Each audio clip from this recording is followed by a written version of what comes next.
Nakapagparamdam sa sa'yo o napanaginipan mo ba siya? Ano po, napanaginipan ko Actually, siya. ngayon nararamdaman ko din. Talaga? Nandiyan ba siya?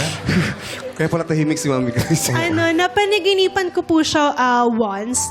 Iniyakap niyo po ako ng mahigpit. Yun, sobrang higpit lang po. No words. Just hug lang po. Do you still talk to him? Ako po, What was the last thing you told him?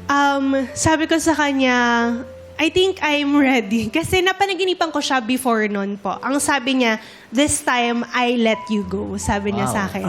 So parang, nung March lang po nun. Sinabi niya, this Opo. time I let you go. Parang yun lang yung word na, for the first time, may words sa dream na natandaan ko po. And then, sabi ko, pumunta ako sa kanya nun. Sabi ko, okay, parang you're letting me to have the life that I want. Kailan siya nawala? Ano po, October 7 po, Anong year? 2018. So it's been 6 years. Oo, 6 years. And hopefully, okay ka na talaga, Yes di ba? po, opo. Healed ka na, di ba? Yung... Sabi nga nila, hindi naman daw siya hindi siya naman natatanggap, nakakasanayan na lang.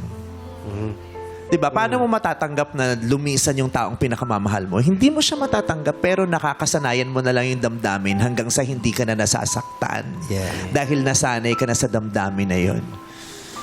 Yung ganun. Lalo na biglaan yung kanya eh.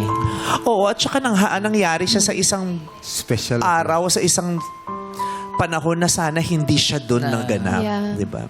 Ano pong...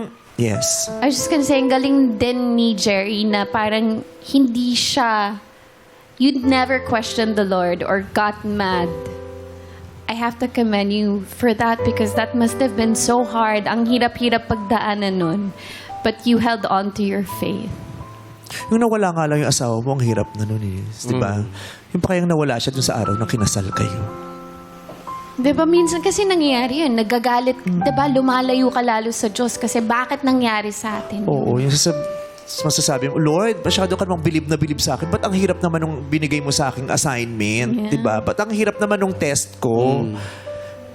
Minsan parang gusto mong sabihin, Lord, may mas magaling doon mo na lang ibigay. Yung ganun. Pero hindi din eh. Kasi ipagpapasalamat mo yung paniniwala sa'yo ni Lord na ikaw talaga, naniniwala ka, kaya ko to Sige nga, give ko sa'yo. Yung ganun. Pero, kamusta ka ngayon, Jerry? After nung pagsubok sa'yo ni Lord na yun?